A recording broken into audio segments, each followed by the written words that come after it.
Hello students, this is Amit sir. Students, this is our first lecture of physics. In fact, this is our first lecture for our system. Our company by name is Prep by Pro, and which is I am taking and I am going to teach you physics. So students, physics is very important subject with respect to your IIT JEE and NEET preparation. See students, basically when you talk about chemistry, see chemistry is also very easy, but problem is what? There are a lot of exceptions. And when you talk about math, it takes time. So अभी कभी आप सम कर रहे हैं exam में और आप stuck हो गए तो मुश्किल होगा. But when you talk about physics, it is very sure.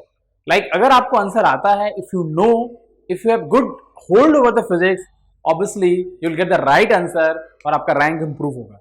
So students, let's enjoy physics. So come over. I will tell you like physics is divided into 7 parts. When you talk about physics, it has 7 parts, right? And JEE में जो paper बनता है वो 7 part से percentage fix है कि इससे इतना पार्ट देना है, इससे इतना पार्ट देना है ना. तो basically let's see when you talk about physics. So 7 part है इसके. The first part is called mechanics. इसमें चैप्टर्स आते हैं आपके यूनिट्स एंड डायमेंशन से लेके up to gravitation.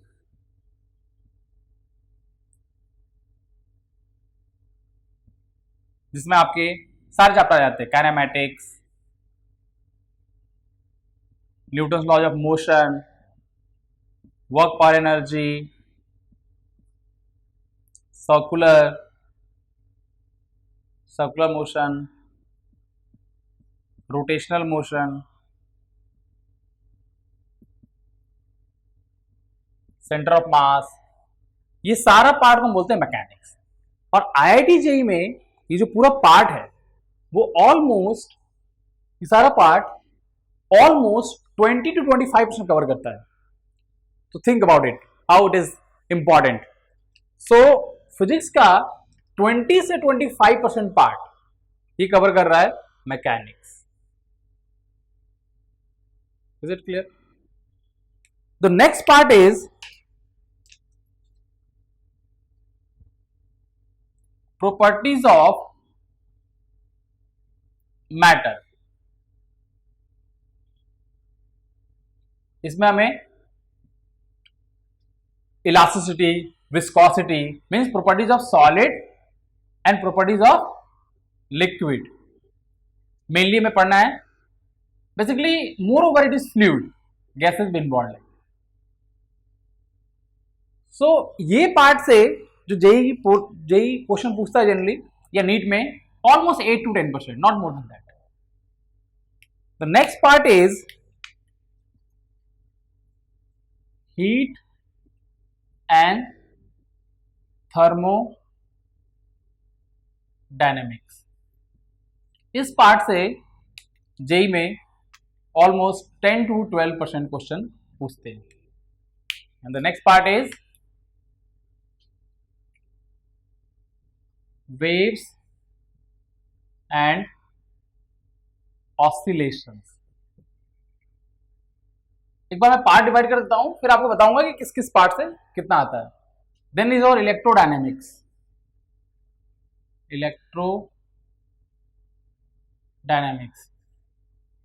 then optics, and then modern physics.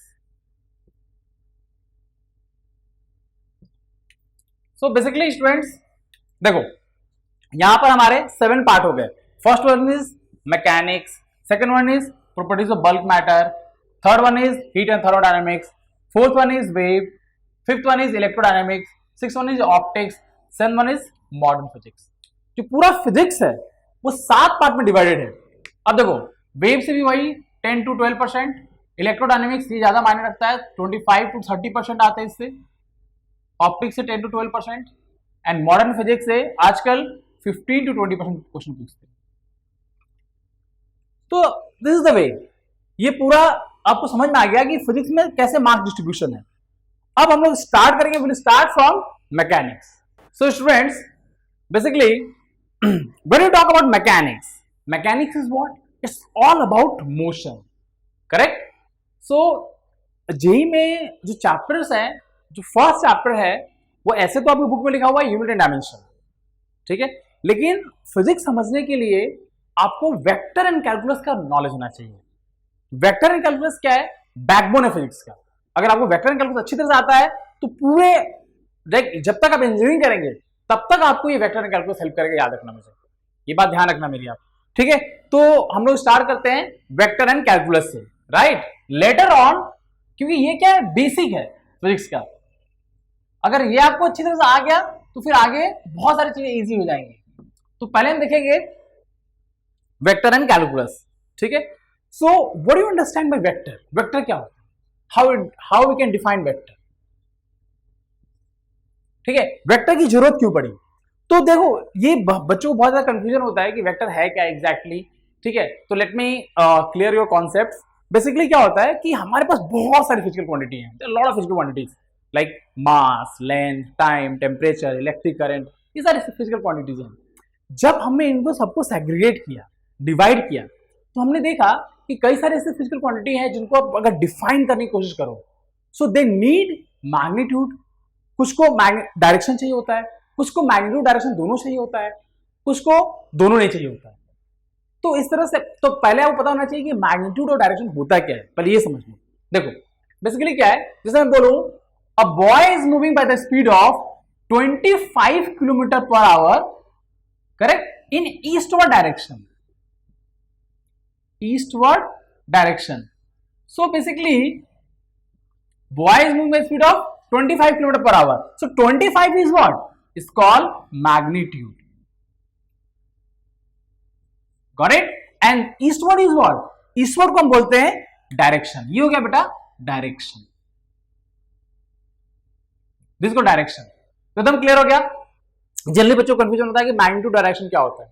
Okay, सो अब देखते हैं हम लोग कुछ ऐसे फिजिकल क्वांटिटी है जिनको बस मैग्नीट्यूड चाहिए। जैसे डिस्टेंस, मैं बोलूं जस्ट मूव 10 किलोमीटर, तो आप अपनी कार उठाओगे और 10 किलोमीटर कहीं मूव कर जाओ।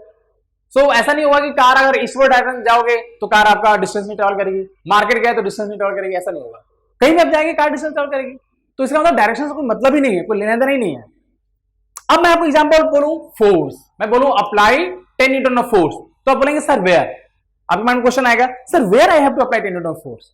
सो this where it means force needs direction. Force को डायरेक्शन चाहिए। मैं ऐसे लगाऊंगा इफेक्ट अलग होगा, इधर लगाऊंगा इफेक्ट अलग होगा, इधर लगाऊंगा इफेक्ट अलग होगा।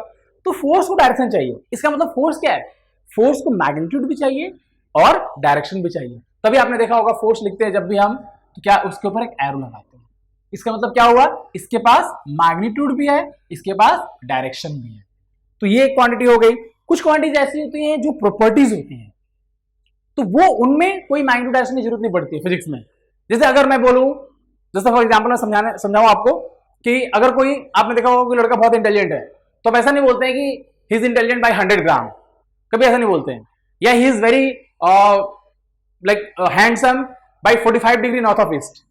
तो आप इन प्रॉपर्टीज को मैग्नीट्यूड डायरेक्शन नहीं दे सकते हैं, ठीक है? तो वैसे फिजिक्स में कुछ क्वांटिटीज होती हैं, जैसे विस्कोसिटी, तो वो क्या है? एक प्रॉपर्टी है, तो उसका कोई मैग्नीट्यूड डायरेक्शन नहीं होता है।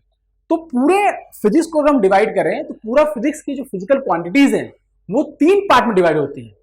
तो आइए देखते हैं कौन कौन से पार्ट है, तो आपको और समझ में आएगा। तो बेसिकली अगर हम जितने भी फिजिकल क्वांटिटीज हैं उनको हम डिवाइड करें,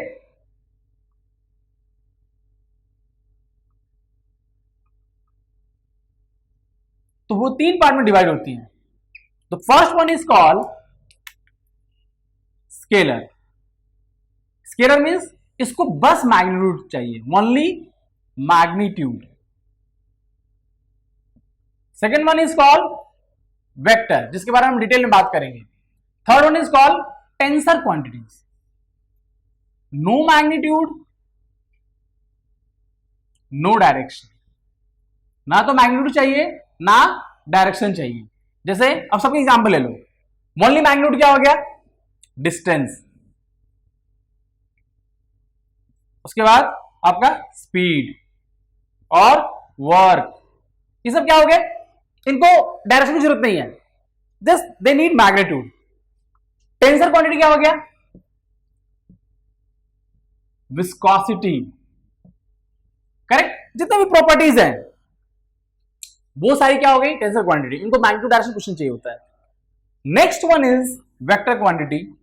अच्छा बच्चों, एक चीज मुझे बताओ, what do you understand by physical quantities? Physical quantities आप क्या समझते हैं?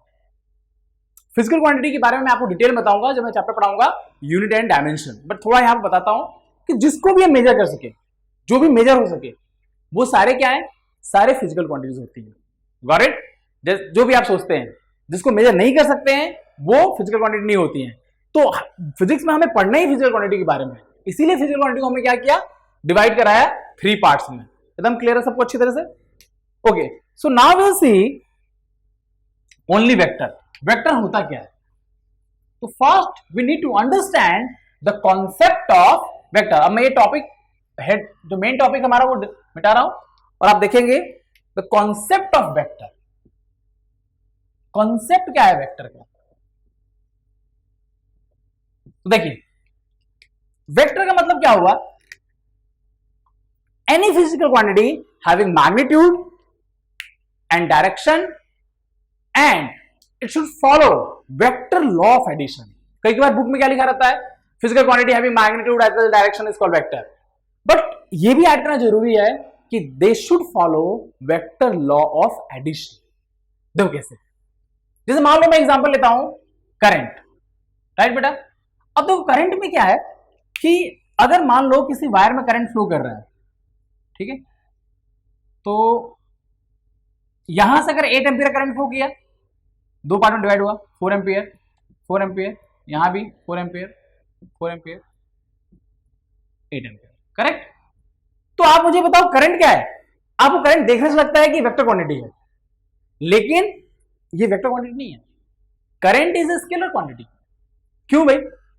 क्योंकि आप बोलेंगे सर इसमें तो मैग्नीट्यूड भी है 8 एम्पियर और डायरेक्शन भी है, तो इसको वेक्टर होना चाहिए, लेकिन ये वेक्टर लॉ ऑफ एडिशन को फॉलो नहीं करता। वेक्टर लॉ ऑफ एडिशन क्या होता है कि अगर हमने एंगल चेंज किया, जैसे मान लो हमारे पास एक ब्लॉक है और हमने इस पर फोर्स अप्लाई किया 10 न्यूटन का और उधर से फोर्स अप्लाई किया 2 न्यूटन का, तो ये दोनों फोर्सेस क्या है? या सपोज को 10 न्यूटन ने अप्लाई किया, तो ये दोनों फोर्सेस क्या है? अपोजिट डायरेक्शन में, यानी उनका एंगल आपस में अपोजिट है। यानी हम कह सकते हैं इसको अगर हम इधर ले, इसको इधर ले, तो एंगल कितना हो गया? 180 डिग्री। 180 डिग्री का एंगल इनके बीच में, तो ये दोनों फोर्स क्या करेंगे? कैंसिल कर देंगे। तो नेट फोर्स कितना हो जाएगा? नेट फोर्स जो हमारा हो जाएगा वो 0 हो जाएगा। लेकिन अगर मान लो ये दोनों फोर्स सेम डायरेक्शन में लग रहे होते हैं, तो नेट फोर्स कितना होता है? 20 न्यूटन। तो आपने देखा कि एंगल का बड़ा फर्क पड़ता है। बट यहां पर देखो, एंगल चाहे जो भी है, करंट जो क्या हो रहा है? करंट पहले 8 एम्पियर था, वो 4 में डिवाइड हुआ, फिर 4 मिलकर 8 हो गया। इसका मतलब करंट का डायरेक्शन से कोई फर्क नहीं पड़ता है, यानी current is not following vector law of addition. इसलिए 2 क्वांटिटी है, बताओ आपको। एक होता है हमारा करंट, दूसरा होता है हमारा प्रेशर। याद रखना, current and pressure they look like a vector but they are not vector exactly. So student, आपको ये समझ में आ गया कि करंट एंड प्रेशर क्या है? They look like vector but they are not vector, right? तो आपको मैं एक टेक्निक और समझाता हूं, वो न्यूमेरिकल सॉल्व करने में बहुत हेल्प करता है, और एक कॉन्सेप्ट है, समझो अच्छी तरह से। वेक्टर कैसे डिफाइन होता है? वेक्टर डिफाइन होता है अपने मैग्नीट्यूड और डायरेक्शन से। मैग्नीट्यूड क्या हो गया इसका? ये पार्ट, इसके लेंथ को बोलते हैं मैग्नीट्यूड, और ये क्या हो गया? डायरेक्शन। तो इसको बोलते हैं हम लोग हेड और इसको बोलते हैं हम लोग टेल। तो जैसे मान लो ये मार्कर है, ये मार्कर क्या है? This is also symbol of a vector, correct? ये क्या होगा? इसका हेड, ये क्या होगा? इसका टेल, और इसका लेंथ क्या होगा? इसका मैग्नीट्यूड। जैसे मैं बोलूं वेक्टर 5, कोई वेक्टर है, तो 5 क्या होगा? इसका मैग्नीट्यूड। अब देखो, इसको मैं कहीं भी घुमा सकता हूं। Vector can be translated in space. Space में कहीं भी मैं इसको मूव कर सकता हूं विदाउट चेंजिंग इस मैग्नीट्यूड एंड डायरेक्शन। इसका लेंथ में चेंज नहीं करूंगा और डायरेक्शन नहीं चेंज करूंगा, तो वेक्टर सेम रहेगा। ये कॉन्सेप्ट समझ लो अच्छी तरह से। मैं लिख भी देता हूं एक बार। Vector can be translated in space without changing its magnitude and direction. बिना मैग्नीट्यूड और डायरेक्शन चेंज किए हम वेक्टर को मूव करा सकते हैं। ये बहुत इंपॉर्टेंट कॉन्सेप्ट है और इस कॉन्सेप्ट पर मैं एक क्वेश्चन देता हूं। अब तक मैंने 4-5 हजार बच्चों को दिया होगा, बहुत ही कम बच्चे होते हैं जो सही करते हैं, उसको करेक्ट करते हैं। तो इसे चैलेंज फॉर यू, आप करके दिखाओ, अगर सही होगा तो मेरी तरफ से गिफ्ट आप लोगों को। तो आइए देखते हैं, बहुत इजी क्वेश्चन है, ट्राई करो और क्वेश्चन सॉल्व करके आप मेरे को कमेंट बॉक्स में डालो। जिसका आंसर सही होगा सबको गिफ्ट मिलेगा। तो आइए देखते हैं question, very easy question.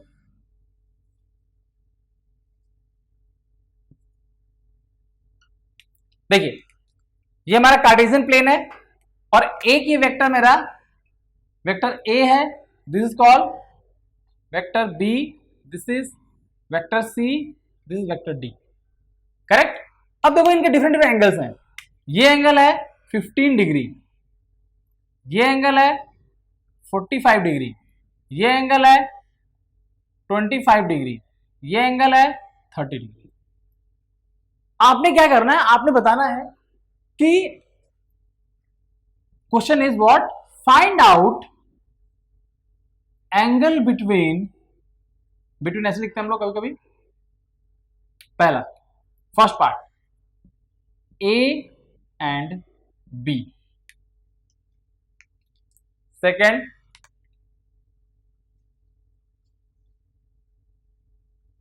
A and C, third A and D, correct, and fourth B and D.